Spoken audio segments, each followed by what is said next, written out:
Am I audible properly? So I decided on for cooking something for myself, and then when I decided, since I was unaware of anything, I called up my wife on phone.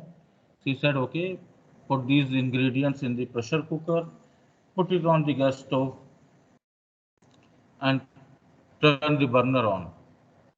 So I did it as per her advice. Now I was waiting, but I got so impatient that I thought that let's see if I increase the flame of the burner, the food will be cooked easily, will be cooked in a short time. I did that. Finally, the outcome was the entire food was burned. It was not eatable. But in the process, I learned something which is known as correlation. Irrespective of the outcome, I was trying to correlate between the flame of the burner, what will happen if I increase the flame, what will happen to the food, in how much time it will be cooked. So you can see in this case I was having an independent variable flame and a dependent variable time taken by food to be cooked. Both were continuous variables, and if this is the case, when you have situations like one continuous variable which is independent, another continuous variable which is dependent, both taken on continuous scale or metric data, or you can say ordinal or ratio, interval and ratio. So increasing the intensity of the flame was again a ratio measurement, and time taken by food to get cooked is also a metric or continuous measurement taken on a ratio scale. So if you increase X and want to model a relationship, what will happen to Y? This is the case of correlation. If your data is normally distributed, then you will go for Pearson correlation. We also call it as Pearson product moment correlation. And if your data is skewed, then we go for non-parametric correlation, which is known as Spearman rank correlation. So normally if you have ranks, like say, I want to know that whether reading more the textbook will make a student come first, second, or third in the class. I mean, now this first, second, third, the outcome is ranked, and it is non-metric.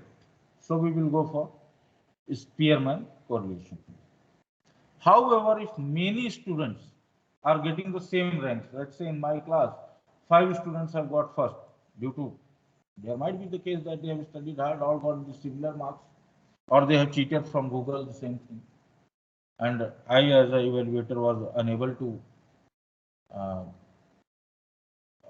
guess out that they have cheated, and I have given them equal marks.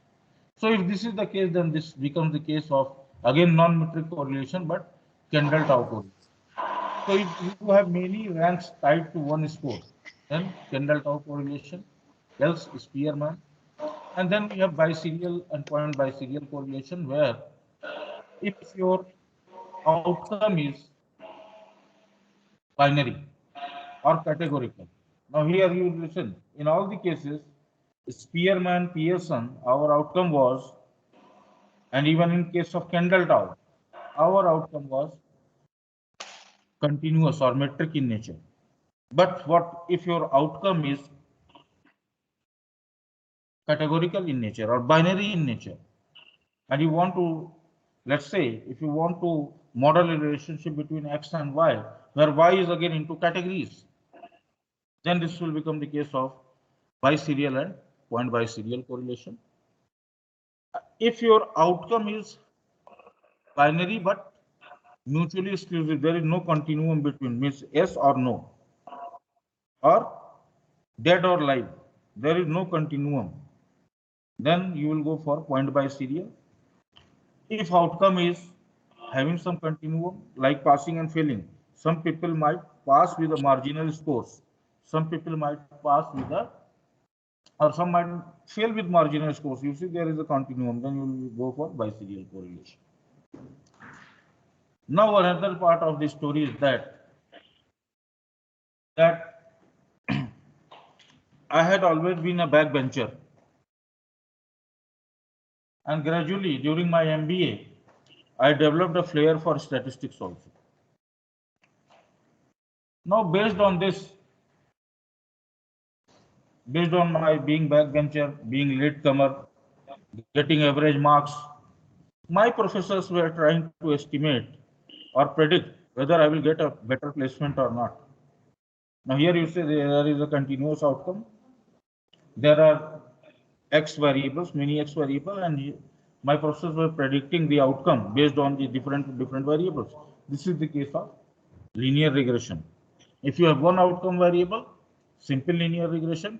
If you have one predictor variable or independent variable, on the basis of this you want to predict the outcome variable, then this is a simple regression.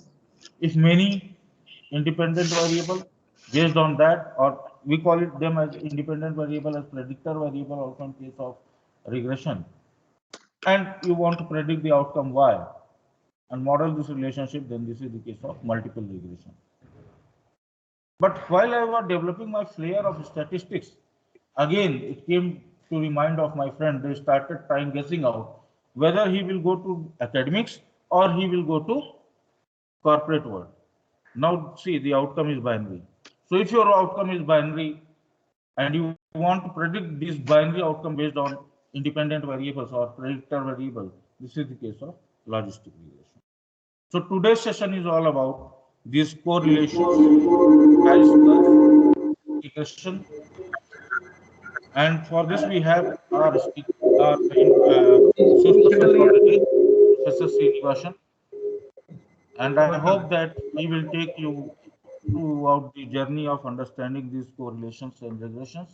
I welcome sir, and I ask Netravati ma'am to kindly welcome sir for this session and hand over the session to sir.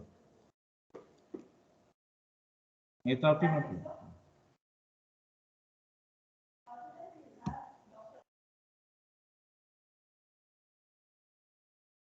Vishal sir, is it audible? Yes, sir. Sir, your introduction, sir. Vishal sir, can I proceed? Is it audible?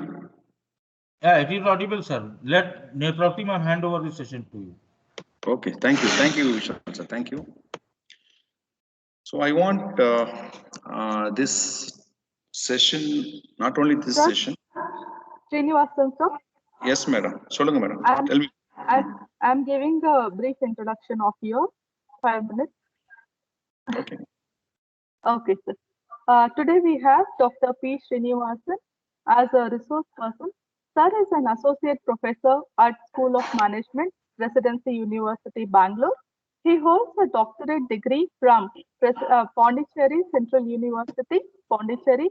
Previously, he worked for Christ University and Xavier Institute of Management and Entrepreneurship, which is called as XIME, Bangalore. His specialization includes managerial economics, quantitative techniques, business research, capital markets, applied econometrics, in international economics and environment management. He has published several research papers in various reputed referred ABCD listed Scopus Index journals. He has conducted several faculty development programs in the area of applied econometrics and advanced research methods, and he has been the key resource person of several workshops on research methodology. Sir, it is great honor of you having as a resource person today. I welcome you to the program and I'm handing it over to you. Thank you, sir. Thank you, madam. And I would like to thank School of Commerce. Of course, I know Professor Balu, who is heading the department. I really thank to School of Commerce for giving this opportunity. Thanks to all. Thank you, ma'am. Okay, participants, today I'm going to cover three topics. One is on correlation, the second one is regression, and the third one is logistic regression model. 3 sessions, and I want the sessions to be more interactive. Okay, so if you have any doubts in between, please raise the doubt. It's not a problem, because I don't want to keep this doubt clearing sessions the last. So I want to ask a question, so you can also raise a question in between. So please, I want this to be a more interactive session. Okay, so I'm going to use today SPSS software. Okay, I'm going to use the SPSS software for the application side. Okay, for the application side, that is, you need to understand ultimately what is the problem, what is the outcome of this. You can learn the theoretical aspect from any textbook, it's not a problem. But thing is, when you have a real-time database with you, you should know what type of analysis can be done and what is the purpose of the analysis, especially when you take correlation, and what is the purpose of the correlation, why we need to do the correlation, under what circumstances we can apply this correlation. Regression, why we can go for regression, we can avoid correlation, so we can go for regression analysis. Then you can also, there are different types of regression, so you can do logistic regression also. So on what basis you can go for logistic regression? Okay, so all based on your purpose or objective of the study that you frame. Okay, so it has to be, what I would like to say, it has to be more interactive. I want the sessions to be more interactive. Okay, just a minute, I will come. I'll switch on the fan. Switch on.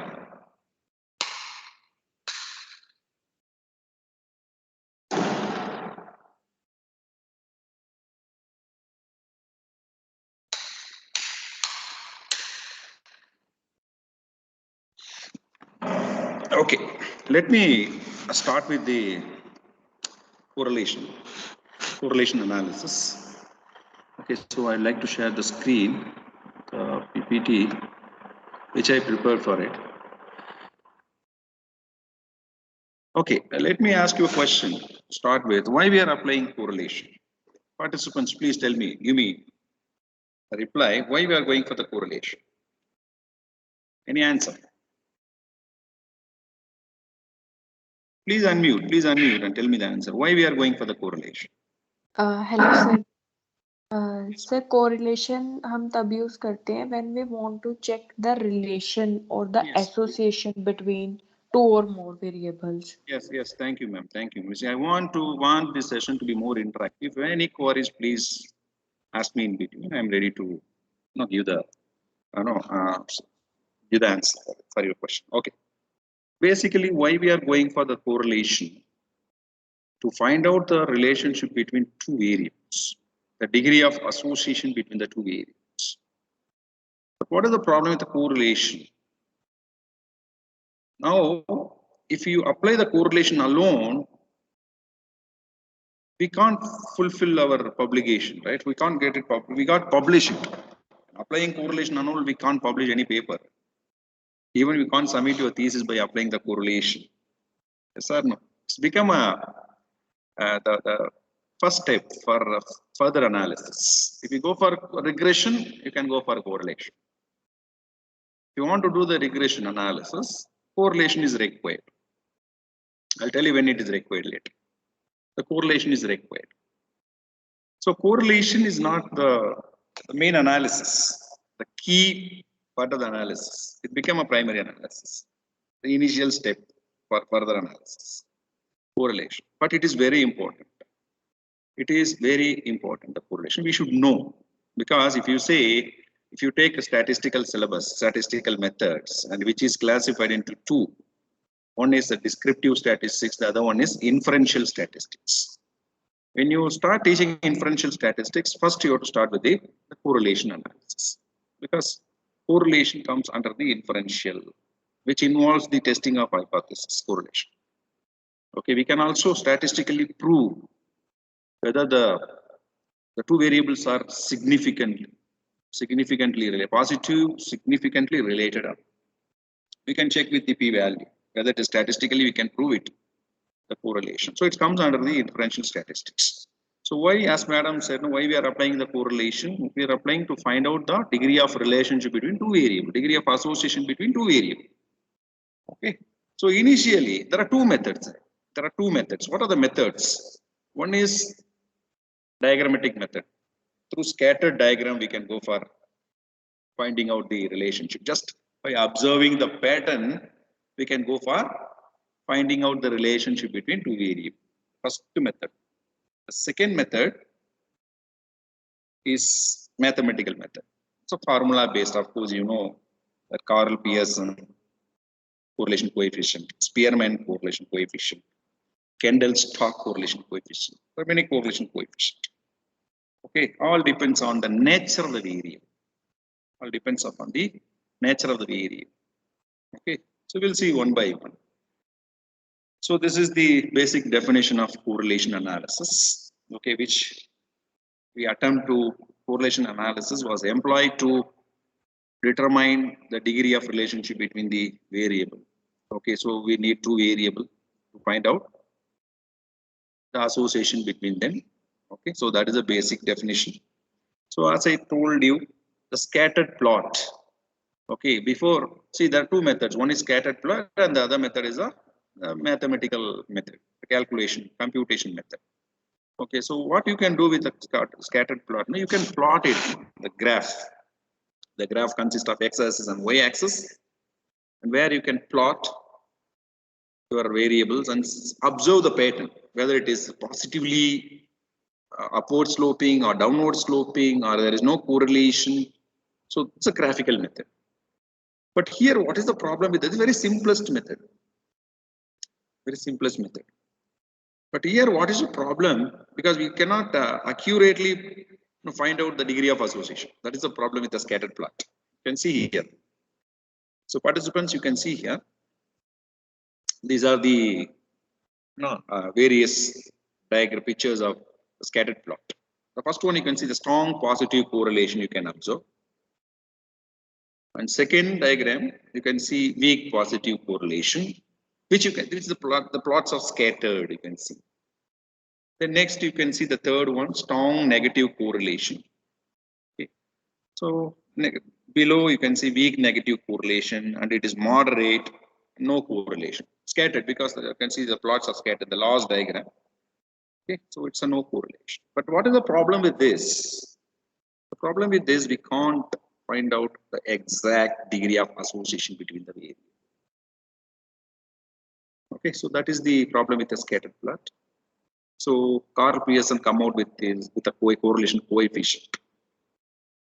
Okay, so we can apply Carl Pearson correlation coefficient to find out the degree of relationship between two variables which are continuous. You should note here the nature of the variables are very, very important. Categorical variable, continuous variable. You should know the nature of variable. Otherwise, it is very difficult to proceed with any kind of analysis. The nature of the variable. If you take a regression, the nature of the dependent variable is very, very important. Okay, so even right hand side, while writing interpretation, the units of measurement and the nature of the variable is very, very important. Okay, so please first try to read the data. That is what I would like to say. Before starting analysis, please try to read the data. So what are the units of measurement? What are the type of data it is, whether it's a categorical or continuous, or in simple way it is a qualitative or is a quantitative. Those things are very, very important before proceeding to analysis. Okay, so correlation, that is what the measurement or the scales of measurement of data is very, very important. To take any RM course, research method course, the scales of measurement of data is very, very important. Okay, so every course, RM course begin with the scales of measurement of data. Of course, there are 4 scales. What are they? Participants, there are 4 scales of measurement data. What are they? First one is nominal, ordinal, continuous, ratio. These are the 4 scales, basic scales. Yes. So nominal, ordinal. Thank you, Professor. Thank you, Professor. Nominal, ordinal, interval, and ratio. So if you begin any type of analysis, please read the data. So what type of data it is? So what type of, because the scales of measurement of data, don't take it lightly, that decides what type of analysis you're going to apply. That is very important. This is applicable to correlation analysis. I'll come to the regression later. So the type of data decides what type of correlation coefficient can be employed, applied. If you go for scattered diagram, the scattered plot, you can do it with the continuous data. Continuous data. You just take two series, X and Y, and you plot in one in Y axis, the other one is X axis, and find out the pattern, whether it's scattered or you just observe the behavior, whether it is a positively sloped or negatively sloped. You can do it. This is a very traditional method. But graphs are very attractive. Always I believe the graphs are very attractive. Visual representation of the data. Good, always good to see. Even if you write an article, if you have some graphs, it looks nice. Really. Okay, so now what is the problem with the scattered plot? Is exact accuracy, the exact relationship we can't find. It's a simple and non-mathematical method. But however, we can't measure the exact degree of correlation between the variable. Okay. Now we'll go for the next one, correlation coefficient, which is represented by R. Correlation coefficient, which is represented by R. So here we have certain range. So the correlation coefficient lies between. We are going to calculate the coefficient. We're going to calculate the coefficient. So that coefficient for correlation ranges from -1 to +1. -1 to +1. Please. Okay, if it is close to, you can see this particular table. So which I have taken from Cohen, which he has published the article in the year 1992. You can take it latest to fix the limit, the range, to measure whether it is weak, moderate, strong, very strong. I have taken the article of Cohen in 1992. Okay, so if it is close to 1, we can say it's a strong, positively, it's a strong correlation. Positive and strong correlation. If it is -1, it is perfect negative correlation. Okay, so the range, you can just take a pick. Or no, sir, I don't want to go for this particular table or some other authors which you have written and given the range. No, please go ahead. But almost same. Okay, so you can follow this particular table, which gives the range of weak correlation, a moderately correlated, a strongly correlated, very strong, perfect. Okay, so the correlation coefficient, there are 3 correlation coefficients. One is the Carl-Pearson correlation coefficient. The first one is Carl-Pearson correlation coefficient. Carl-Pearson correlation. So here you can apply 2 continuous variables or 2 quantitative variables. If you have a 2 variable, let's say height and weight. Height and weight. Height and weight is not a qualitative variable, it's a quantitative variable. It's a continuous variable. Height and weight. Sales and advertisement expenditure. So any variable, you can take any minimum 2 variables. Minimum 2 variables required to find out the relationship between them. Okay. So 2 variables you can take to find out Carl-Pearson correlation coefficient. So as I said, any variable, quantity, demanded and price. Quantity, demanded and price. Okay, you can type here. Example, you can take units sold or quantity demanded, and price. Both are quantitative variable. Example. Okay. The second one is height and weight you can take. Any example, height and weight. You can take height and weight. Or you can take sales and advertisement expenditure. Okay, so n number of examples you can take. They both are quantitative, all are quantitative variable. which you can able to quantify. Okay, so what I want to do here, I'm going to find out the relationship between two variables. So I'm going to calculate the correlation coefficient. People may think, frankly, from the heart, I would like to say, people may think, sir, what is there in the correlation, sir? Applying correlation and all, I can't submit my thesis. Applying correlation coefficient alone, I can't publish anywhere else. No. And recently share my comments also. One of the editor, even the comments of one paper, can show you if you want. I will share this comments actually. He talks about the correlation. Let me show you that one. Because correlation, don't underestimate, sir. What is this, sir? Just want to find out the relation between two variables, sir. What is the use? No, there are a lot of uses of correlation. I'll teach you what is multicollinearity in the regression. If you want to identify the regression, if you want to identify the multicollinearity issue, you have to apply the correlation matrix. Okay, so please, take it seriously. Okay, don't skip this. What is the correlation? So we can go for regression, little advanced. No, don't think like that. So just a minute, I will show you one small. Yesterday night, I got this referee report which talks about the code. He is mentioning. This is an ABDCB category journal, and I can show you. He talks about the correlation. See the comments which I got. I can. Is it able to see? The participants able to see this? Yes, sir. Yeah, just see. Yes, sir. Yeah, he is talking about the correlation. Nothing is visible. Only, Yes.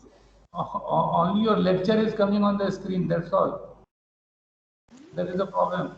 No, it's visible only, sir. No, sir. Yes, it's visible, sir. We can see It's the visible, paper. sir. Yeah. You please see here. Okay, He's talking I am changing to my laptop now. Okay, participants, just please. I think he's having some problem with the lab. Okay, see here. He is talking about the Pearson correlation coefficient. Okay, so please don't underestimate. It's a basic, the starting point of each and every analysis. If you ask me, it is a starting point. Whatever the variable, sir, it's a two categorical variable. Nothing wrong if you go with the correlation coefficient. I have done recently submitted paper related to Bitcoin. I submitted yesterday morning, early morning, 2:30. I got these comments. I need to sort out. He's talking about Pearson correlation coefficient. Okay, so please don't underestimate, sir. This is a very silly, simple analysis, and what we going to come out with. No. Even it is a very simple analysis. It has a really really has a value, good value. When you go for regression, nothing wrong in going for the correlation. In fact, when I write an article, I'll go with the correlation coefficient. See, for instance, when I study the relationship between two stock markets, US stock market, Indian stock market, I will go with correlation coefficient. So we are talking about the financial integration, financial openness, financial integration, stock market integration. So all markets are connected. Emerging markets are connected. So how to prove it? How to quantify it? So what you can do it, you can go for one correlation matrix, which reveals how these variables are connected. So please don't underestimate. I have a multicollinearity problem, how to identify. Teach you, don't worry, I'll explain. What is multicollinearity? Why it is important for the regression? So correlation coefficient is very important. Sir, what is there, sir, in correlation analysis? I know how to do it. Always, please try to conduct a simple correlation coefficient whenever you're dealing with the variable. Now, I will show you one demo how to do the correlation coefficient. Let me open this SPSS software. I already forwarded the database with you. So if you have, please open it and do. I will show how to do the scatter diagram and how to do the correlation, calculate correlation coefficient, Carl Pearson. Okay, so when we are going for applying Carl Pearson correlation coefficient, participants, can you please reply when we are going? When we are going for Carl Pearson correlation coefficient? To identify the relationship between Two variables. variables. What is the nature of? What is the nature of data? Categorical, sir. No, it's not a category. Basic data. Not Basic data. quantitative, sir. A ratio variables are continuous variable or quantitative variable. Madam, don't apply Carl Pearson for categorical data. Okay, I'll type it here also. I want to, that is what I mentioned here. Clearly, I told you Carl Pearson you can apply for two quantitative variable, continuous variable, a ratio variable. Quantity demanded and price. Quantity demanded can be measured in terms of units sold and price. The second example, height and weight, sales and advertisement, US stock market and Indian stock market prices. I can type here. There is no qualitative variable here, please. There is no qualitative variable. All are quantitative variable. There is no categorical variable here. Okay, so I can take here the US stock market price. Okay, and Indian stock market price. You can take even commodity price also, not a problem. Okay, so all are quantitative, no qualitative. So Carl Pearson correlation coefficient is used to find out the degree of association between two quantitative variable. Don't forget, especially those who are dealing with time series data. Especially those who are dealing with time series data. What is time series data? Participants, what is time series data? What is time series data? Data which we are predicting over a certain period of time. Maybe if I want to find what is the trend in sales of a particular company, etc. Trend analysis. Beautiful, madam. Basically. Beautiful, Across beautiful. time. Thank you so much. See, you are collecting the information, right? If you are collecting, see, you are collecting the information. Okay, information over the period of time. You can collect the data over the period of time. That's it, nothing else. Okay, over the period of time. Example, you take GDP for the year 1991 to 2020. So this is time series data. You are collecting the variables over a period of time. That's a time series data. GDP. Now I want to go for export. Again, same thing. 1991 to 2020. So how many series I have now? Two series I have. One is GDP, the other one is export. Both are what variable? Quantitative or qualitative? Participants, it's qualitative or quantitative? Quantitative. Just quantitative variable, where I can collect from RBI, Reserve Bank of India, or World Bank also you can collect, not a problem. Okay, so I can collect this data from Reserve Bank of India. Time series data. So I can apply, I want to find out here, what is the aim, what is the objective? I want to find out the relationship between GDP and export. Okay, both are quantitative variables. So I can go for Carl Pearson correlation coefficient. Okay, nothing else. There is one more type of data called cross-sectional data. Cross-sectional data. What is cross-sectional data? Sir, उसमें time period content होता है हमारा same होता है, but हम data collect करते हैं from different sections of the society. Beautiful, beautiful, amazing, madam. Thank you so much. Collecting the information at a point of time. Collecting, so you're talking about no field data, survey, sample survey. That is cross-sectional data. You are collecting the information at a point of time across various sections of the subject. Across various sections.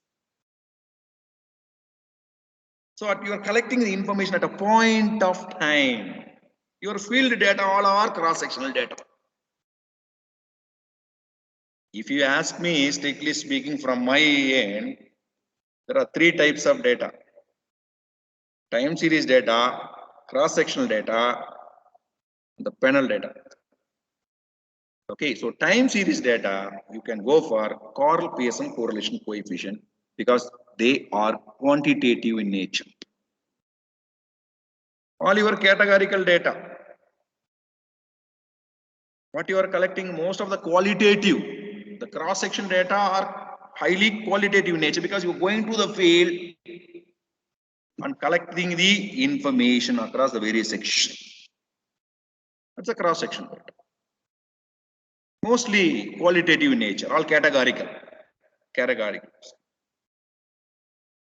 Okay, so what I would like to say, please apply Karl Pearson correlation coefficient for quantitative variables. That's it. Okay, so now I'll go to SPSS. Okay, so let me open my folder. I'll show you how to do it. You can also try with the Excel sheet. Okay, so but one thing, each and every software has its own advantage. So what is the advantage of these SPSS?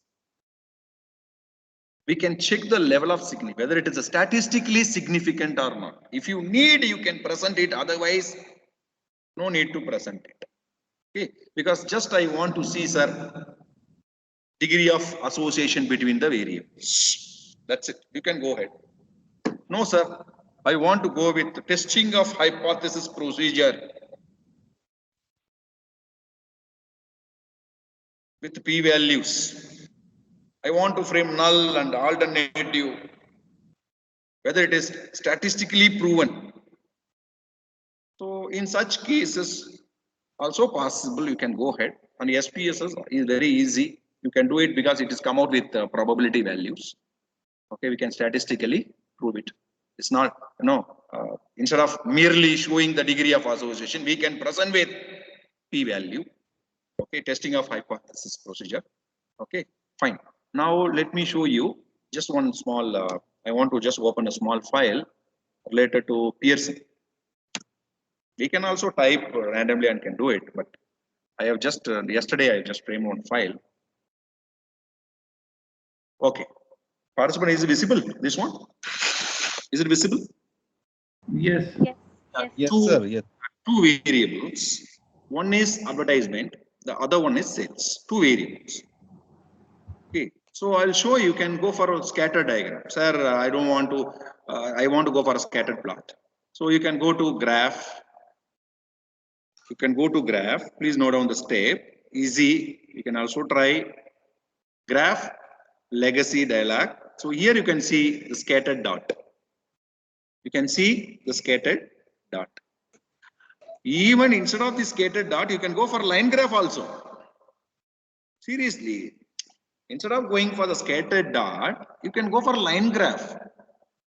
You take one variable in y-axis, the other variable in x-axis, and you can plot the graph. Line graph, simple line graph. Fine, that is also fine. Show you the trend. Recent paper which I submitted for ABDC B category, I have applied simple graph, almost 7 graphs. You can see my comments, no? I have applied 7 graphs. How Bitcoin price are associated with the macroeconomic fundamentals. 7 graphs. One journal has given the comment. See, mostly I will share my experience, please. Okay, I will share my experience. All are connected to your topic. One journal said, sir, I've submitted. I know the editor very well, and he said, sir, we can publish it, but thing is, please remove the graph in the introduction part. Each journal, they have their own procedure, right? The way of write-up. Emerald, you take Emerald, they are asking one way of write-up of introduction. You take Elsevier publication. Sir, you just keep all in brief. Emerald, brief, detailed introduction. Go for Wiley, different. Okay, so this paper recently, which I submitted, I told you, no, University of Waterloo University. And they have said, they accepted, yes, good. I have applied, accepted means okay. They are okay that I have inserted graphs in the introduction part. Okay, they felt okay, they felt it's good. Okay, so go to scattered plot, line graph only. I just show the line graph. Okay, now here I can select simple scattered. I can define. So let me go for advertisement in the y-axis, sales in the x-axis. Okay, so nothing. If you want to go, click OK. Nothing else. Just click OK. You will get the scatter diagram. So can you tell me the result, whether it is negatively sloped or positively sloped? Any idea? What pattern you can see? Is it scattered? Participants, what kind of pattern you can observe from this? Is it positive or negative? It is positive. Positive. Yes. Yeah, So it is positively. positive. Positive, very good, positive. Sir, I just want to go for a trend line. There is an option in the SPSS. Just do one thing. I want to draw a line, generally which is called as a trend line. You can fit trend line, okay, for more attractive, for more clarity. Just double click it. Just double click it. You can see a line here. You can see a line here. Yeah, I can go for this line. Okay, I don't want this line. Let me close it. I don't want this line. There is some other line here. This line I'm talking about. Let me, just let me close this. 1 minute.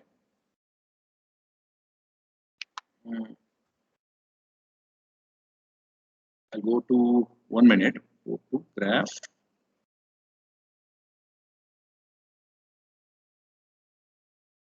Legacy scattered dot simple, because I drawn 2 line. Okay, so I just want to a small line. That's it, simple line. So I will click OK, because I have drawn a trend line. I want to just go for a simple line. That's it. So here I can go. After this, double click it. You can see here, not up one, the small one here. Here, this one. Okay, that's it. I don't want to go for trend line, just a line. There it is. I want to close it. I want to close it. I'll close this. Yeah, you please see. Here you can see this line is positively sloped. But here I could not find out exactly. I can say it is a positively. How when you increase the advertisement expenditure, the sales increases. Very simple. By how much we do not know. Simple line. It's a linear line, a simple line. Or if you want to go with the trend line also, you can call it as a trend line, nothing wrong in it. But if you see without a line also, you can see the pattern, it is a positively slope. Good, you can also keep this in your article or in your thesis. Okay, so we can show that it is a positively slope, both variable. Now this is scattered, but how much? We do not know how much. We don't know how much, because we can say it is a positively slope. So in that case, what you can do, 2 variables are quantitative in nature, right? Advertisement spending and sales. So what I'm going to do, analyze. So I'm not going to do the graph because exact relationship, I do not know any exact relationship that it is. I know that it is positively slow. Both are positively related. That's it. But I want to go for correlation coefficient. So what coefficient I have to calculate? Participants, what correlation coefficient I have to calculate for this type of data? Both are quantitative in nature. Pearson. Pearson. So click Carl Pearson. bivariate. Again, I'm repeating. Go to analyze. Okay, if you feel I will close this, I'll go with the here. Analyze, correlate. I can go for bivariate. Why it is bivariate? Because there are two variables. I'll click bivariate. Just select two variables and keep in the right hand side. You can see three options here. Pearson, Kendall, Thaw, and Spearman. Okay, so I will go for Pearson. Now, you can see there are two-tailed and one-tailed. Test of significance. There are two types of test here. One is two-tailed test, the other one is one-tailed test. It's nothing but it is connected with your critical value. That's it, nothing else. That one-tail and two-tail test is connected with your critical value. If you take two-tail, 5% level of significance is 1.96. If you go for one-tail, it changes. It will change. Okay, so how we can select, sir? Can we go for two-tail or one-tail? Do you have any clue, sir? Can we go for two-tail or one-tail? Do you have any idea about one-tail and two-tail? When we can go for one-tail, when we go for two-tail? You can keep two-tail as a default, nothing wrong in it. Sir, I think it's about. Tell me, madam. Yes, sir, I think it's about when it's two-tail, it's about the both side of the normal curve. But it's if it's one-tail, we are talking about one side of the normal curve, or either increase or decrease or something like that. Yeah, definitely. You are right, 100% right. But here, the one-tail and two-tail is based on the selection of one-tail and two-tail test is based on your testing of hypothesis, formulating the hypothesis. Formulation of hypothesis. Okay, so please, what I would like to say, by default, you can go for two-tail test. So I will give a small example. So when I can go for one-tail test, let's say I'll go to my PPT, listen here, I'll create one PPT. Now,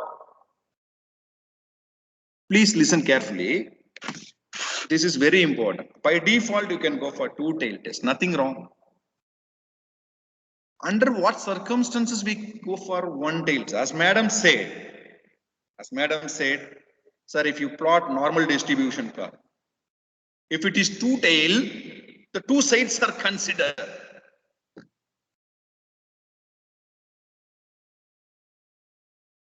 For the hypothesis testing procedure. If it is one-tail, means it will consider only one side. Either it can be positive side or negative side. Now, I will make it very simple. Now, just see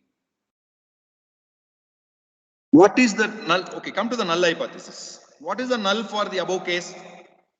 Advertisement, expenditure, and sales. What is the null hypothesis? What is the null hypothesis? That advertisement and sales are not related to each other. Beautiful. Because in correlation, when you are doing a correlation, we are least bothered about the testing of hypothesis procedure.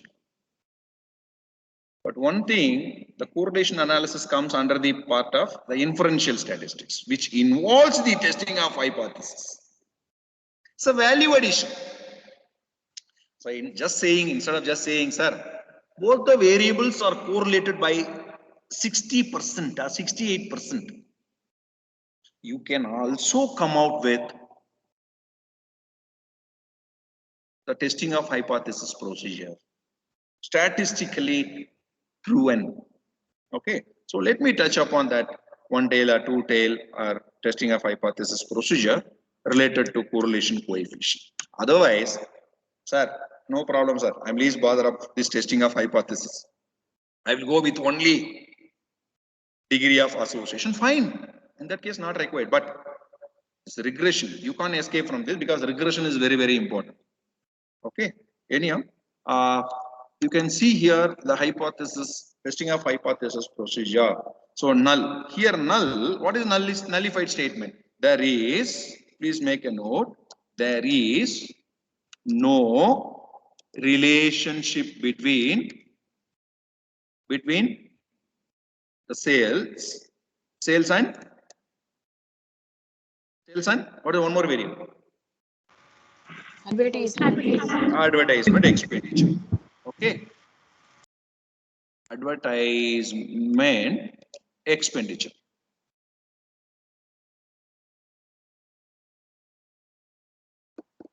Okay, there is no relationship between sales and advertisement expenditure. Simple statement. If I want this, for this, when you frame null and alternative, you have to prove it, whether you are accepting the null or rejecting the null. Once you formulated null and alternative, you have to prove it. Otherwise, sir, I don't bother, sir, because I will go for only with the matrix. Just give me the value of degree of association. That itself fine, because already you have given this particular table. Already you have given this particular table. I will go with it. I don't want to statistically prove with the testing of hypothesis procedure. But if you prove it, it's a value addition. That's it. Otherwise, you can start with only the values because already the values are given by many authors. Okay, just we want to find out the degree of association. Okay, but SPSS have the option. You can statistically prove it also. Okay, please, you take a call. As a researcher, you take a call whether you go with the testing of hypothesis or I don't want to go for it, just I want only the matrix, that only the values, no problem. Okay, just look at the null here. There is no relationship between sales and advertisement expenditure. What is alternate? You can go with alternate. There is, please, there is a relationship between sales and advertisement expenditure. Okay, that is number one. So here, if you frame this, can anyone tell me what is your expected relationship? It could be negative and it could be negative or if Positive. this is the case, it could be negative or Positive. Positive. Two sides. In a normal distribution curve, there are two sides, you know, one is the right hand side, which is positive, and left hand side, which is negative. So I am giving the chance, right, for both the sides, two tail. It can be negative or it can be positive. So in this scenario, you have to apply two-tail test. Make a note because I am not mention any sign, negative or positive. Two-tail test. Because it is not necessarily it should be positive, but I am expecting positive. Sometimes it may negative. One tail, two tail test decided based on testing of hypothesis. Please make a note. Whatever the analysis you are doing. Okay, so null, there is no relationship. Okay, this is number one. This is one case. In this case, what type of test you have to go, participants? What you have to choose, two tail or one tail? Two tail, sir. Two tail. So Please here make a two tail we should select. yeah, two tail. Please make a note. Two tail test. How it is two tail, sir? How it is two tail? Sir, Positive here, or negative? here, May or Yes. two sides. I am expecting what type of, sir, what is the expected sign? Positive or negative? Expected is that the advertising expenditure that will lead to increased sale, So you are expecting positive, right? positive side. Then Okay, in sir. that case, why to scale? It should be on the right hand side only. Yeah, sir, actually, I will come to that point because here, sometimes it will be negative also, sir. Sir, it can be negative also. Negative means that as we are increasing the advertisement expenditure, the It won't sales be is going to effective. reduce. Sir, it is possible. Okay, sir, I will go with you. I will go with you, not a problem. I will go with you. Sir is expecting, I'll come to you, sir. Sir is expecting positive sign. So, there is positive relationship between sales and advertisement expenditure.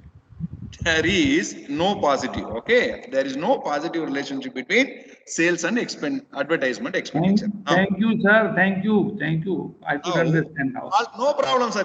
It should be, see, what is my expectation? It has to be interactive session.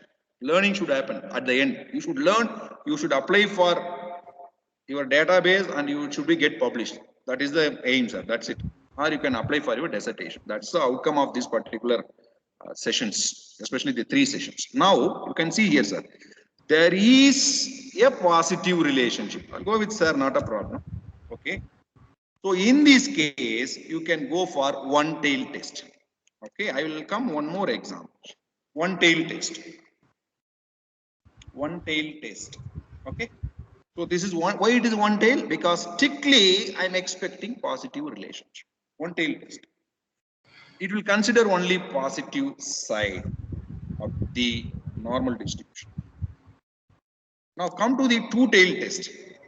Another example for two tail test. Where I am expecting both the side. See, for example, FDI inflows and GDP, economic growth, GDP are not related. That means there is no relationship. I will put in, there is no relationship between the FDI inflows and GDP in India. Sir. Yes, madam. So, in the null hypothesis, can we take as there is no relationship, and in the alternative, we can say that there is a positive relationship? Can we go that way? Definitely. You can say if it is provided, if it is one tail, you can So say. that would be a one-tail test, no? Yeah, it is just one tail test. That's what this is, one tail test. This is all red marking. These are all one tail test. But You are here in the null hypothesis, you have taken that there is no positive relationship. That means that there is a negative relationship. Does it mean that? No. It's not like that. It's not like that. There is no relationship. Or, madam, try to understand why I mentioned positive relationship. Ultimately, if you go with the hypothesis testing procedure, it is basically a comparison of sample mean and population mean. Okay, madam, I don't want to go back and explain. If you say there is no positive relationship, because strictly what I am expecting here, positive relationship, I am expecting positive relationship. Okay, I'm sorry, I'm expecting positive relationship. In this case, there is no, it is all about, as you said, it can be negative. Okay, agree, but it is a matter of level of significance, whether it is statistically proven or not. Madam, here I'll show you. Don't worry, madam. I'll show you with a level of significance. If you say there is no relationship, if you say, for example, you take quantity demanded and price. When price reduces, the quantity demanded increases. Strictly speaking, it's a negative relationship. So what I found, there is no negative relationship. I can't say no relationship. No relationship. But if you say no relationship, ultimately it can be positive or negative. That is what I would like to say. Always, you by default you can go for two-tailed test. But very rare case, no sir, I am strictly expecting 90% of the chance, 90% what you are expecting by default two-tailed test. Because sometimes when price reduces, quantity demand increases. That is not always true. Sometimes it may be positive also. Even price increases, the quantity demanded increases, depends upon the nature of the commodity. So always I try to go for two-tailed test, just for your understanding. That's it. You can go for two-tailed test, nothing wrong in it. Very strictly speaking, sir, I am expecting in this case only positive. There is no other way. 10%, 10% of the research, or maybe your expectation. I will come, see, for example, you take this kind of case. There is no relationship between FDI inflows and GDP in India. Alternative, for example, here, I can say there is a relationship. There is a relationship. Okay. So it is all, madam, it is all depends on the theoretical debate. It is all based on the theoretical debate. That is what I would like to say. Don't go for always, sir. Sir, if you attract FDI, definitely it will lead to growth. Sir is argued, especially in the first case, sir is argue with me. Sir, there is a, sir, whenever there is an increase in advertisement expenditure, there will be increase in sales. He's argue with me. But it is not necessary. There you can observe the negative relationship also. So going for one-tailed test is a rare phenomenon. That is what I want to say. By default, you can go for two-tailed test. If you are theoretically, please follow the theoretical nexus. What theory says? So that decides basically how you formulate a hypothesis. Based on the theoretical nexus, you are formulating hypothesis. What theory says, accordingly you are formulating hypothesis and you are testing it for our data set. So very rarely comes one-tailed test. By default, you can go for two-tailed test. Another thing, especially, madam said, sir, if it is no positive, it will be negative. Especially the correlation kind of thing.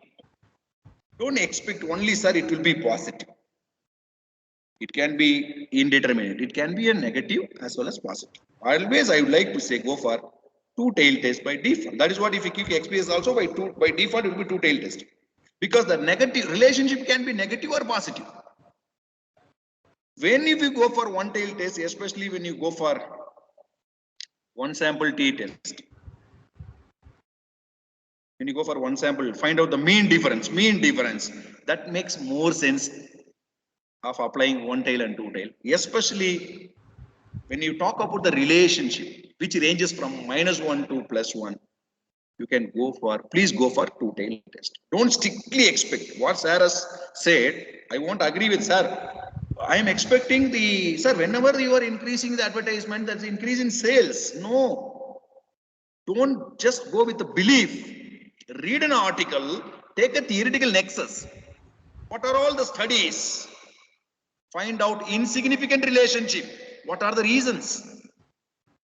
The other factors may be there. The income Sir, of the customer that has sir, changed. even if there is no theory, go with your own logic or go with some empirical evidence. Already some author found there is no relationship at all. Find out what is the reason he has mentioned. Sir, you have to be very careful when you go for one-tail test. This one-tail test is highly applicable. As madam asked me now, sir, when I say no positive, then ultimately become negative. Why? The reason is when you talk about the relationship, it can be positive, it can be negative. So the one-tail test is not largely applicable for correlation. It is highly applicable for single series, where you are testing the mean difference between the sample and the population. So here I would like to say, please go for two-tailed test. Always go for two-tailed test because the correlation coefficient alone lies between -1 and +1. -1 and +1. So there is a chance for positive as well as negative. Give Good the explanation, chance. sir. Very nice sir. explanation, sir. Thank you, sir. So please go for two side. Always if you go for correlation. But if you go for one tail test, when it is applicable, once where you are testing the mean, when you are, sir, please mute, participants, please mute. When you go for a single series where you are testing the mean difference between the sample and population, there you can decide whether we go for one tail or two tail test, because my not role to go for a t test. Otherwise I can explain very well about the one sample, two sample pair t test with one tail or two tail test. Okay, so what I would like to say, ultimately madam asked me the question, very good logic question, sir. There is no positive, but mean what ultimately? After all, we are going to test the, see, after all, what is the exercise? We are going to accept null or reject null. Accept null or reject null. So when I say no positive, that become negative. There is a chance. So what I would like to say, even zero also positive. Zero also positive. Narayan Rane को कल के cabinet विस्तार के बाद से Please mute. आज अपना पदभार. Okay, please mute participants, please. Listen, please listen. Okay, now you always go for two-tail test because I have taken it. Just my intent not to teach you one tail or two tail, but I have started. We got a solution. We have learned now. It's a peer learning, right? I learned from you. So don't go for one tail test. Okay, because when you say the relationship, it can be positive or it can be negative. Ultimately, the correlation coefficient itself says the -1 and +1. So, my dear participants, go with null that there is no relationship between the advertisement, okay, advertisement and sales. FDI inflows and GDP. Next, one more beautiful example. Risk and return. Risk and return. Another beautiful example in finance. Risk and return. Higher the risk, higher the risk. Higher the risk. Higher the return. Higher the profit. Sir, don't conclude. Sir, I'm expecting positive. Wrong. There is a negative relationship. I'll show you hundreds of studies. There is an insignificant relationship. There is a negative. According to Black theory, there's a theory. So, my dear participants, before formulating the hypothesis, look at all the sides. Don't blindly follow only one side. All the sides, all the possible explanation based on theoretical arguments. That is very important. Don't go with your own logic. You can go ahead, provided in the support of theoretical arguments. That is what we have given a lot of time to read the literature. Review the literature. Why? Theory. When you are reading it, ultimately you are reading a literature, you come to know what is the theory behind the return and risk trade-off. And FDI GDP nexus, energy growth nexus, sales and advertising expenditure nexus. So many explanations are there. Don't blindly go for one tail test. Okay, especially in connection with the correlation. Okay, go back now. So now we'll go with, now we finalize that we'll go for a two-tail test. By default, it will be there in the two-tail test. And please have a look here. Pearson, it is by default, it's a two-tail test. You can see. Okay, I'm clicking okay, but still they have provided one tail. Okay, so just click it.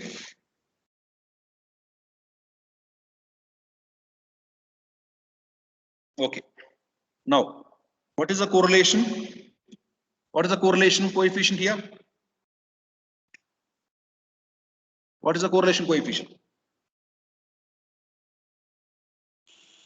0.9. Can I maximize? Point 1 minute, sir. 0.918. 0.9 or 0.916. Okay, very good, very good. So now,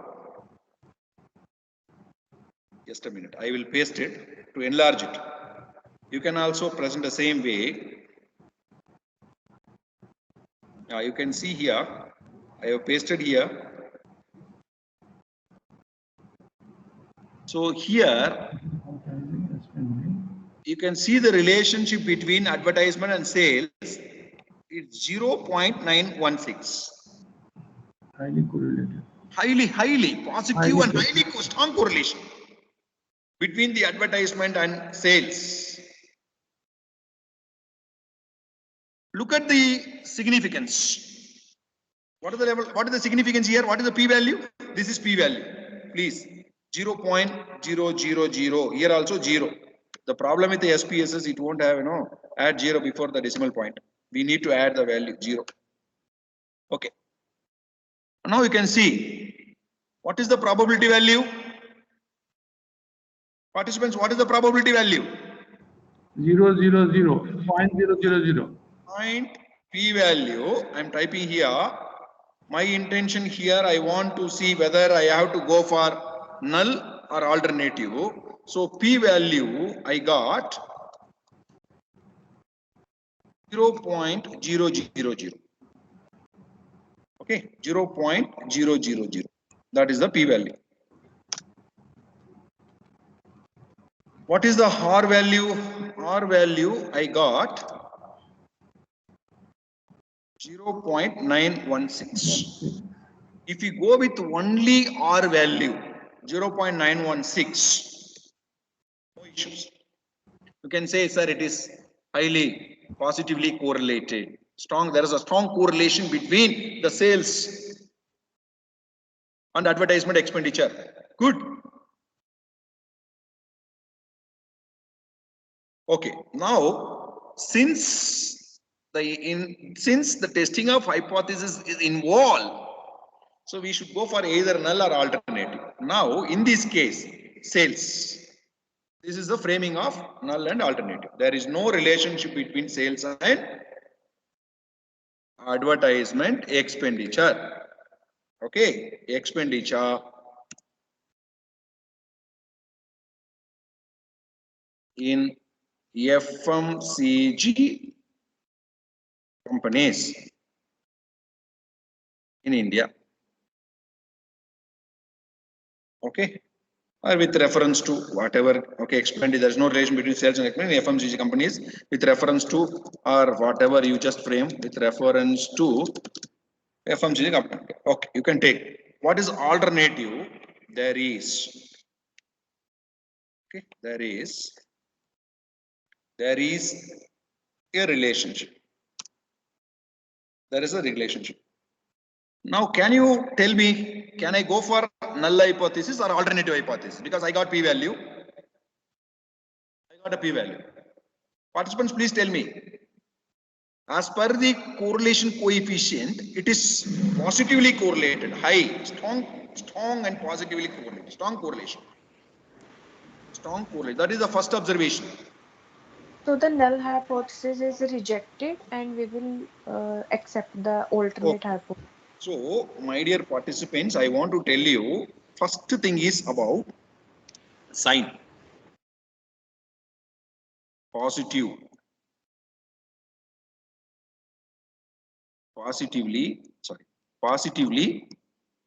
correlated, or positive strong correlation, or highly positively correlated. Positive and high correlation. A strong, positively and highly correlated. Positive and highly correlated. That's it. That is the first observation. Next one. Second one. The null is rejected and alternate is accepted. So what is null? There is no relationship. We are rejecting it. We are rejecting it. We are rejecting the null and accepting the alternative that there is a significant correlation. Please use the word and accept it. So what is the inference? There is inference accepted. And what is the inference? There is a significant. I am using the word significant. Participants, I am using the word significant. Why it is significant? Because we are rejected the null and accept the alternative. So I am using the term significance. Okay, please. I am using the term significant. Underlining. So there is a significant relationship between, so and so you can write between the sales and advertisement with reference to FMCG's company in India. This is the inference. You can also use your own word, or the correlation the Carl Pearson correlation coefficient is calculated and we found R is equal to 0.16. Hence it is positive and highly correlated. So both are correlated by 91%. You can write on your own. So the good thing is, what is the value here? See, the good thing is here, you have tested. Okay, you have statistically proven, not simply showing the matrix, simply showing the value. Sir, 0.91, it has a highly correlated. See how many things I taught under this correlation coefficient. Simply I can show the value, I can skip it. You should also know the testing of hypothesis procedure because the correlation comes under the inferential analysis. Whether you take chi-square test, test of independency, testing of hypothesis, Spearman, testing of hypothesis, Carl Pearson, testing of hypothesis. Don't merely show the relationship, because we are all statisticians. We have to statistically prove it. We should not be allergic to testing of hypothesis. You have to frame it. Okay, so null clearly I have mentioned, alternate clearly I have mentioned. R value, don't only stop with R value, please. My humble advice, go with P value also. Ultimately once you frame the alternate, null and alternate, it's a value addition for it. So that's it. You can see here, null is rejected. Why? How it is rejected? Null is rejected. Participant, why you rejected the null? Why? How? On what basis? I want to give the condition, because for regression is very important. Because On the what p basis you are rejected? less than 0.05. Okay. Other participants can able to follow, please. How we rejected? Based on the p value and the correlation. That is a shortcut for us. So I'll tell you the rule of thumb. If the p value here also, it leads to many questions. Okay. Anyway, we need to carry forward the session. Okay. If p value is less than, please make a note. If p value is less than 0.05,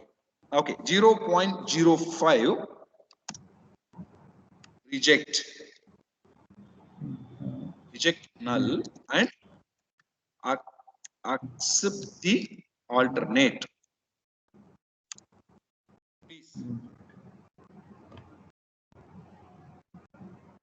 Please note this condition. We'll keep it as the rule of thumb. Okay, rule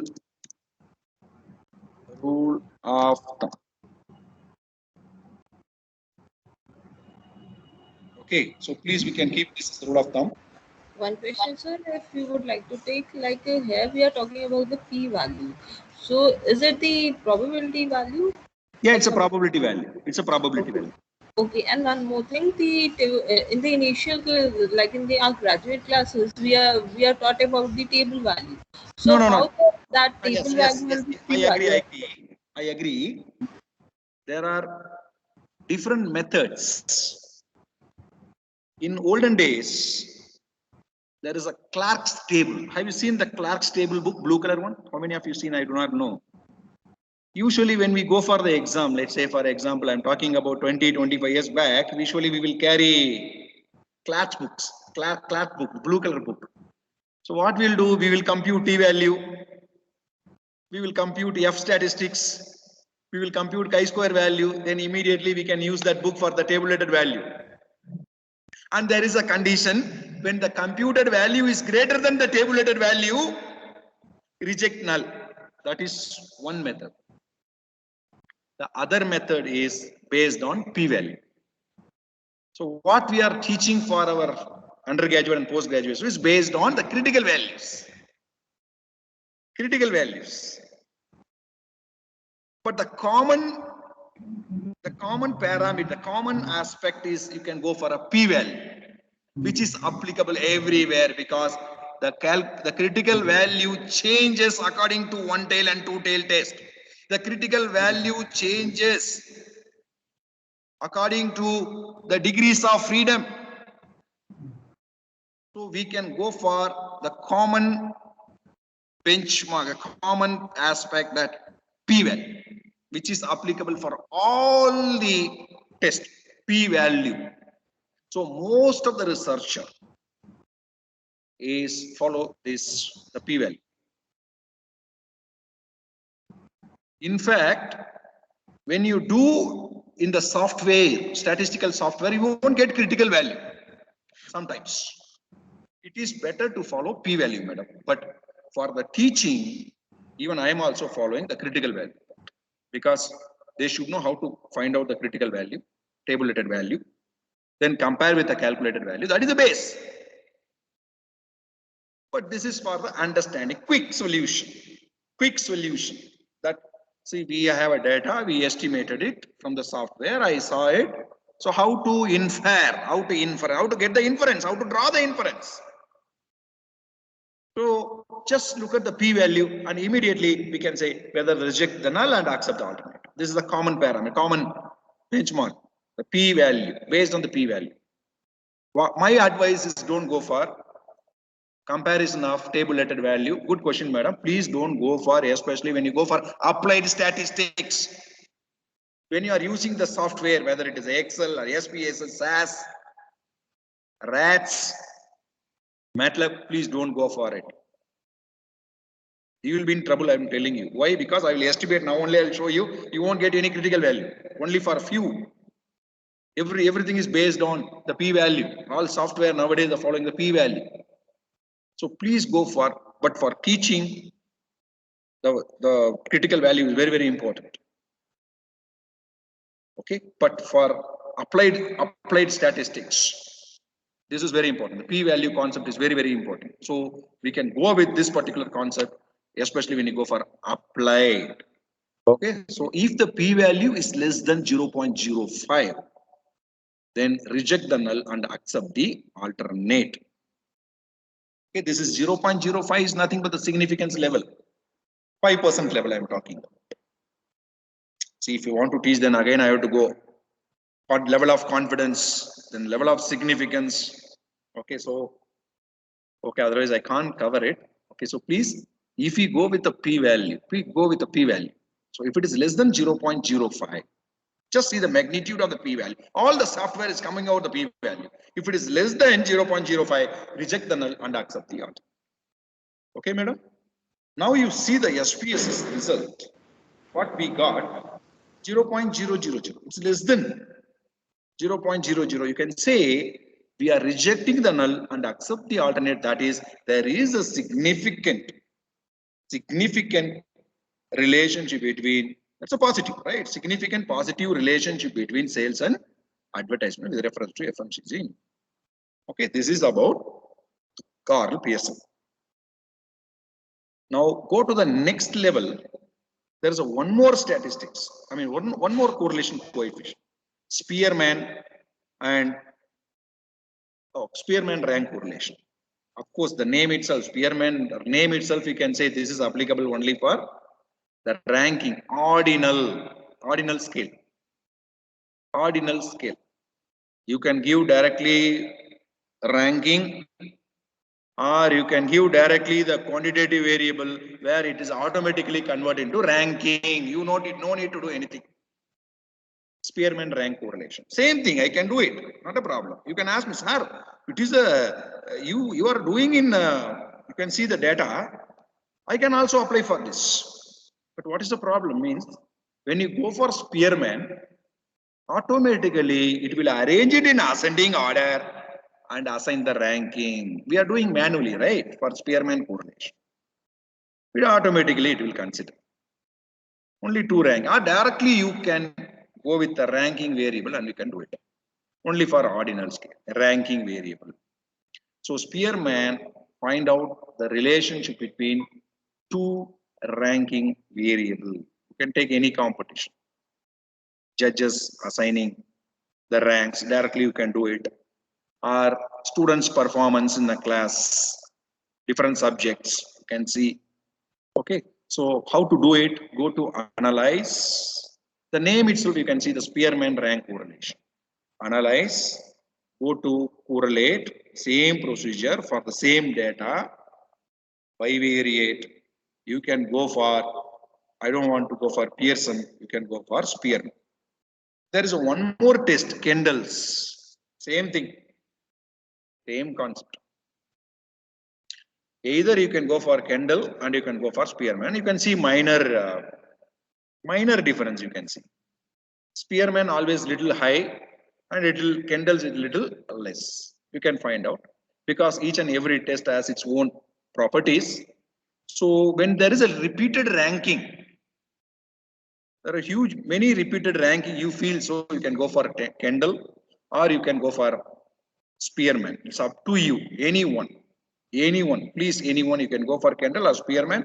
I will go with both. Okay, I will go with first Spearman, then I'll go both. Spearman. Okay, go with the significance level only. Same data. Or you can go for directly ranking also. You can go, nothing wrong in it. So I'll go with that. See here. So here I can find out same positive correlation. Spearman row. There is a positive, highly correlated. If you convert this in terms of ranking to quantitative variable, I just convert into ranking and they are applying this particular test. But ISPSS automatically will consider this Spearman, no, this convert this quantitative into qualitative, assign ranking itself, and it will give the value. Still, you can find out highly correlated, 0.88, highly correlated. Over there, you have to mention 2 variables are highly correlated. Same way, 0.000. Statistically significant. You can also frame. If you go for Kendall, you see what I would like to say, both are interrelated. Either you can go for Kendall or you can go for Spearman. It's up to you, anyone. If you look at, that is what I'm telling, when you, before going to the data, I mean, just analysis, just look at the data. If I feel so, there are many values are repeated. I don't think so it has been repeated. Any values are repeated. See, I don't think so. I'm checking. At least you can see small variation. So I don't want to go for Kendall. If you feel so by looking at the data, if it is a repeated values, large number of repeated values, repeated ranks, so you can go for Kendall. Okay. So go to correlate, bivariate, and I can go for Kendall. I tick both now. Minor difference only because of the repeated values. You can see the minor difference. Okay, just have a look.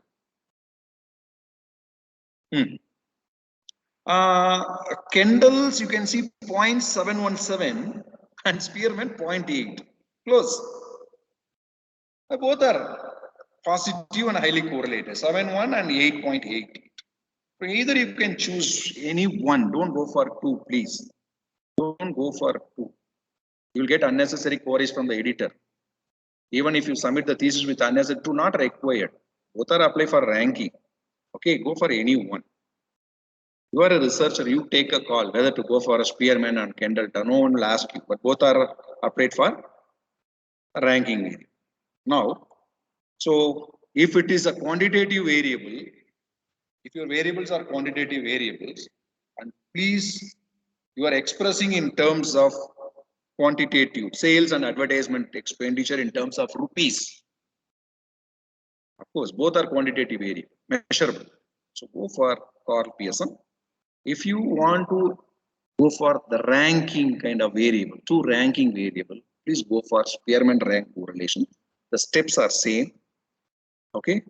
Now Kendall rank correlation, same thing, but insensitive to error. If you have, see, I told you, no, each and every test has its own property.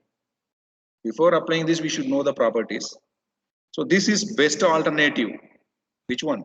The Kendall rank correlation is the best alternative to Spearman. You can go when your sample size is small and you have many tied ranks. Okay, so again, there are so many advantages, insensitive to error, p-values are more accurate. Okay, so you take a call, but both purpose the same, whether you can go for Spearman or you can go for Kendall.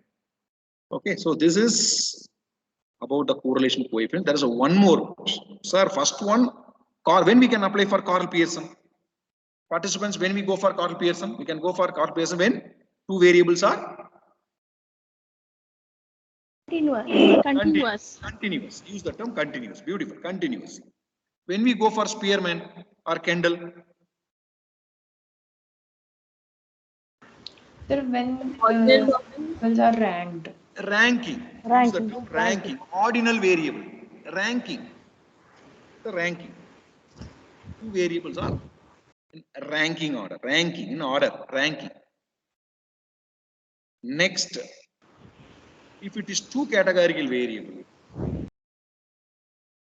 specifically I mentioned ranking. Suppose you take two variables. Nominal. What is nominal? Can you give me any example for nominal? Gender. Gender is a nominal. Correct? Yes or no? Gender is a nominal. How many categories? The gender has how many categories? Three. Three or two. It's up to you. It's a categorical variable. Nominal variable. Gender. And you take, and one side you take gender, the other side you take preference of mobile phone. Preference. Two categorical variable now. Preference. Preference of mobile phone. Two variables. Gender and preference of mobile phone. Two categorical variable. Now, क्या बोल कैसे कैसे थूक देगी क्यों थूक देगी अभी कुछ ना कुछ तो हुआ होगा in such scenario how to do the correlation? Two categorical variable I'm talking about. Sir, if it is both are continuous, go for Carl Pearson. If both are ranking, go for Spearman. This is up to your subject. I don't want to interfere. Some people in marketing, HR, or social sciences, psychology, up to you. That's what I started with the beginning. The nature of the variable is very, very important. So now I am talking about any two categorical variable, just say two nominal variable, preference of chocolates and gender, preference of ice cream and gender, two categorical variable. So in such scenario, we have to go for chi-square test. Chi-square test. It is known as test of independency. Please make a note.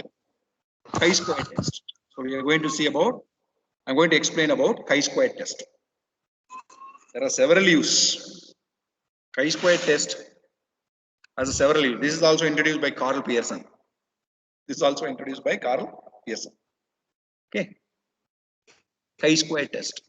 There are many. It is used as a goodness of fit. It is used as an independent test of independency. So please, when you can use this test, I want to check if the two categorical variables are related or not. Chi-square test. Okay. Now, this is associated with cross tabulation. This test is associated. You can see the chi-square test is formulated in such a way. It is connected to cross tabulation. What is cross tabulation? Any idea? The presenting the information to categorical variable in terms of dash and dash. Munaja. Dependent and independent. 1 minute. I will mute. In terms of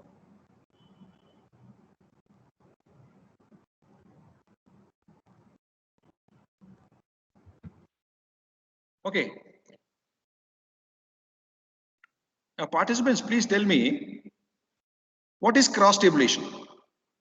Because this chi-square test is connected to tabulation of two different variables. superb. Presenting the data information in terms of rows and columns. Rows and columns. That's it. That's a cross tabulation. Beautiful, sir. Salute. Beautiful, sir. See, that's it. Because the chi-square test is connected to the cross tabulation, which we call a cross tabs. Very, highly useful. Dual advantage. When you estimate, when you compute the chi-square test, that's dual advantage. It's presenting the two categorical variables in terms of rows and columns as we wish, and as well as it will provide the statistics which shows whether there is a relationship exists or not. Now you can see here, there are two variables which I have taken. What are the variable? What are the variable I have taken? Preference of chocolates and gender. This is the cross tabulation. This is the cross tabulation. So preference and gender. Preference I have presented in terms of rows. You can see here. Yes or gender. Preference in terms of yes, no. Column. Gender rows. You can see. You can change it also. It's up to you. You can change it also. So here I have taken two categorical variable. Please observe there are two categorical variable. Here what is null? You should know what is null. So the chi-square test is a test of independency. Participants, chi-square test is a test of independency. So what would be the null then? What would be the null?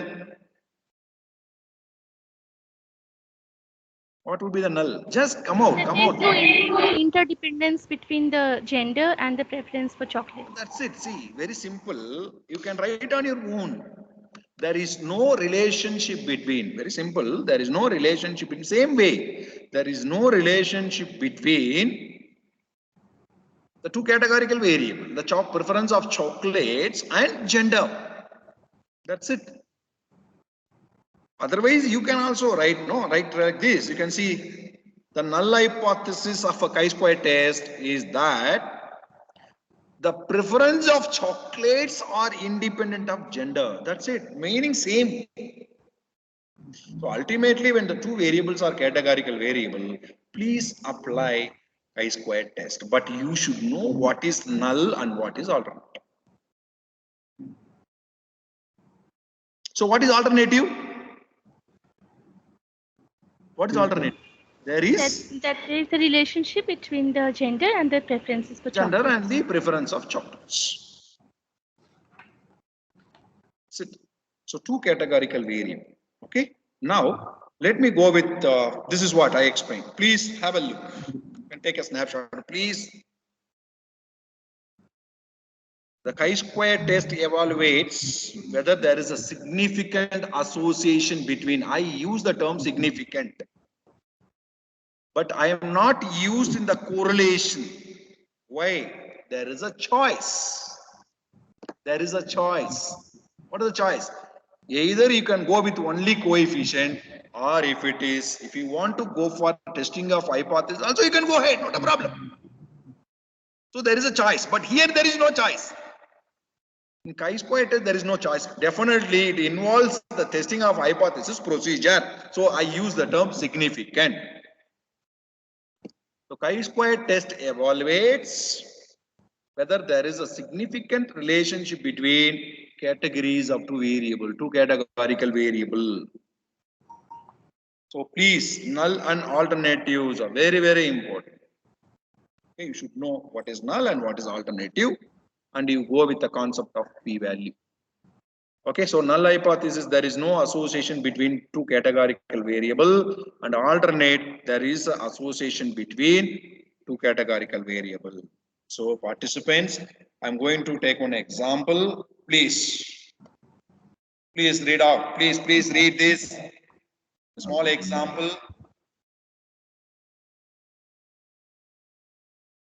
You have this data. You can also easily work out this cross tabulation. Chi-square test. A marketing manager wants to know the relationship between brand of smartphone people use. Which phone you are using? I am using this Samsung phone, which I purchased 4 years back. But I would like to have Apple. Understood? No, but having this phone. Okay, that is my situation. Okay. So here the marketing manager want to know the relationship between the brand of smartphone people use and the brand they would like to have. And definitely it changes. No? Especially with in connection with phone, changes. Correct, preference changes. 1 year we are using and immediately we are moving to the other phone, right? Okay. So please, so I want to find out, is there any relationship between two categorical variables? So what are the variable? The brand I'm using and the brand I'd like to use. For me, really, I want to use Apple phone, but what I'm using is 7,000 rupees, 7,000 rupees I'm using. Especially I purchase this for WhatsApp. Otherwise, I will use only the button, Nokia button phone only. The small phone, 1100. Okay. Fine. Now I want, how many respondent here? Participants, how many respondent? 150. 150. What are the question I asked? What they are using and what they would like to use. Very simple, two categorical. Now I will open this file, chi-square phone brand. Yeah, it is here. Usually I will take it from Excel and I'll convert and do the coding, and there is no time. Okay, so that is what I'm directly opening these SPS. You have to do the coding process. Yes, because categorical variable, no, you should know how to do the coding. Usually I'll start with the coding, it takes time. So directly I'm opening the SPS. So you can see here, current. So what is current here? Current means I'll show you here. Here, the current. So current is representing what brand of your primary smartphone. What is the brand of your phone? What I'm using, Samsung, right? So I'm rated it. I'm given. I'm just categorized. You can see here. You can see here. 1, Samsung. 2, HTC. 3, Apple, and 4 others. You can go with 5 also, not a problem. 5 we gone with 4. Okay. So what is the present brand you are using? That is number 1. Second question. What is the second question? What would you like to use? What would you like to use? What would like to use? So I have given same thing, 1, 2, 3. It's up to you. Just this is after all to find out the relationships. Up to you. Okay. So this is a coding. It's a nominal variable. In SPSS, no need to mention whether it is a nominal, not required. Okay. By default, it will take. But we should know whether it is a categorical variable or not. But as a research. Okay. So now what I'm going to do, I'm going to find out, is there any relationship? Okay, so analyze something called here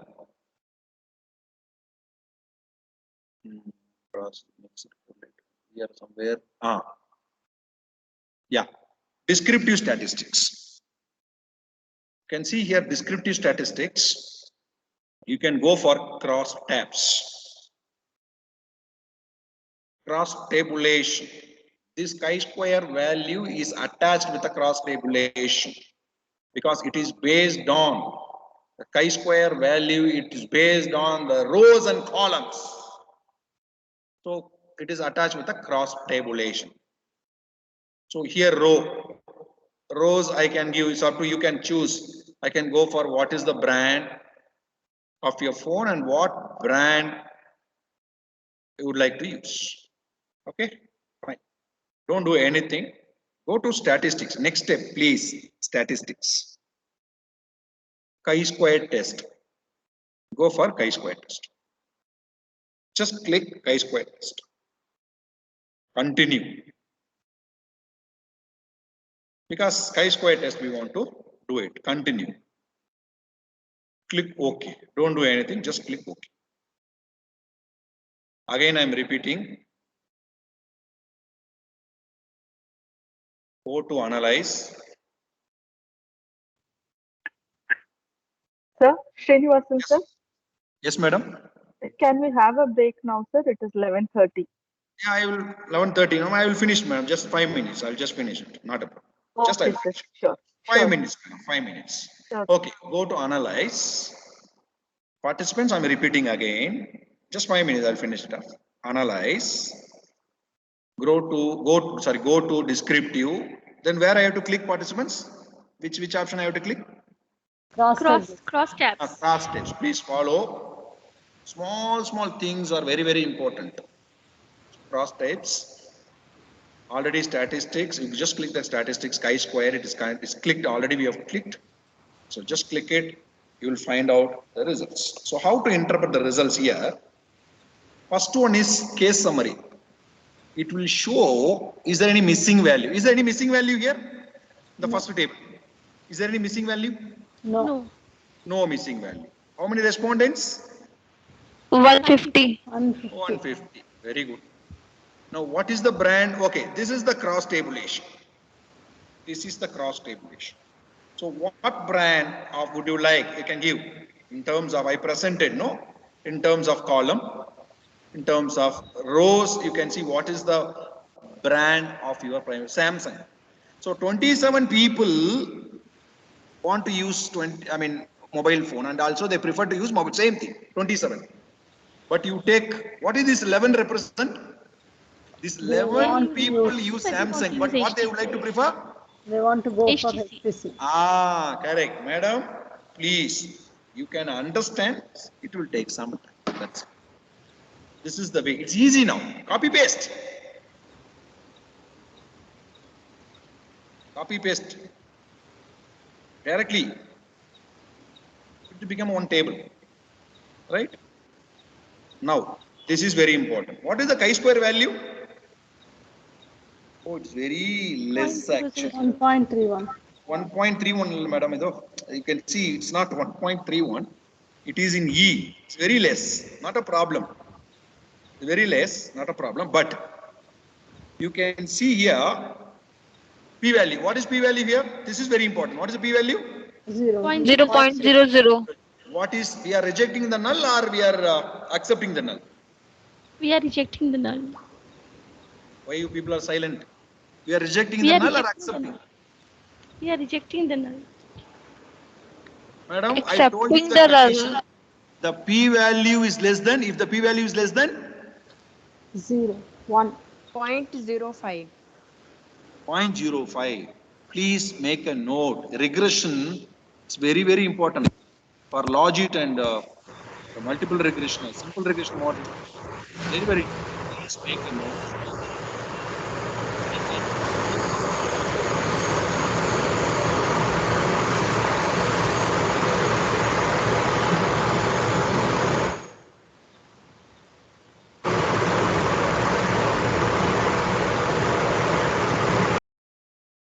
Okay, so please make a note.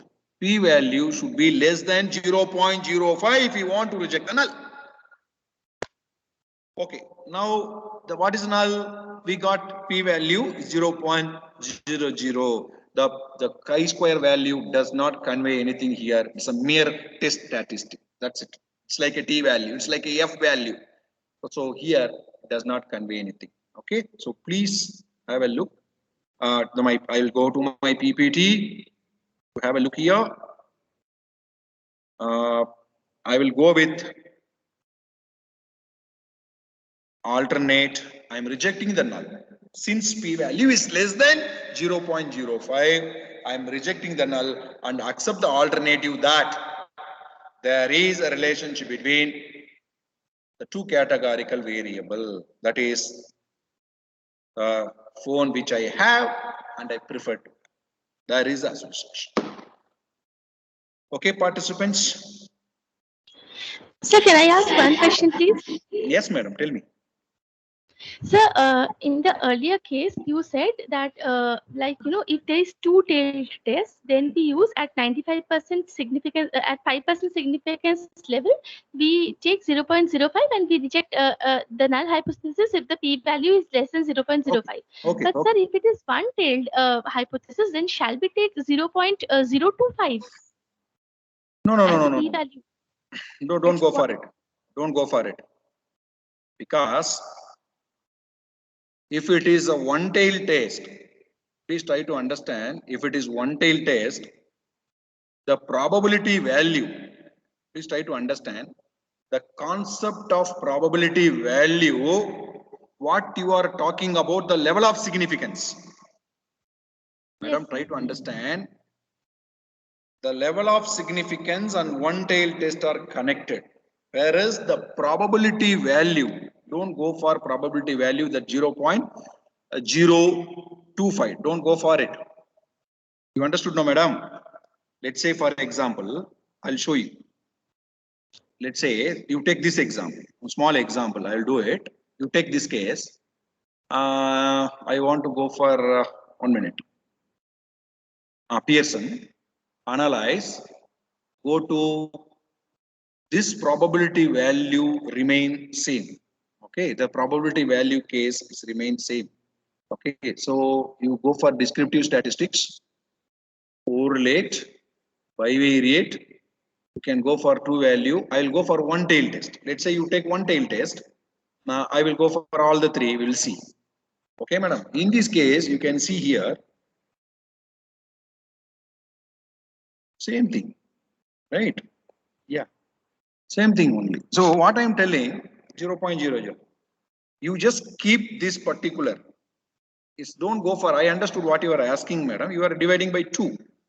I got your yes, point. sir, because I am looking only at one tail, the positive or negative. I am not looking at both the tails. No, so in that case, my try to understand what I would like to say. If it is one tail is a rare phenomena. That's what I would like to say. One tail is a rare phenomena where always we'll go for two tail test. But as you asked, as you say, sir, can we go for divide by 2? Okay. The divide by 2 concept is applicable for the level of significance where is alpha divided by 2. You got it, my point? Yes, sir. Madam, what is the level of significance? What is level of significance? Sir, level of significance, when we talk of, that means 95% confidence Level of level we are talking significance of? is nothing but refers to the committing of type 1 error, right? Yes, 5% chances of error. A type 1 error. We are, when the level of significance, type 1 error, we are allowing in the two tail test in the two sides. If it is a one side, we are going for only one side dividing by 2. You understood, no, madam? Yes. Okay, I will do one thing. I will explain in the next session. I'll just Okay, I'll explain this particular question and I'll take I'll go for regression next session. Is it okay? Okay, sir. Thank you. I will explain one thing. Vishal Shukla. Okay, so participants will go for a short break and we'll meet. Madam, when we'll meet? I'll explain. Sir, we will resume back at 12 o'clock. Okay, madam. We will resume at 12 o'clock sharp. 12.5. Is it okay, madam? 12.5. No problem, sir. Take Okay. care. Okay, because we exceed 10 minutes. I will clarify your doubt. Don't worry, madam. Yes, sir. Thank you, sir. Okay. Thank you, sir. Whether it is associated with the level, It probably was a we'll see. good, it was Thank a you. good session, sir. Thank you very much. Yeah, we'll meet, sir. We'll meet in the continuous sessions. Thank you. Thank you.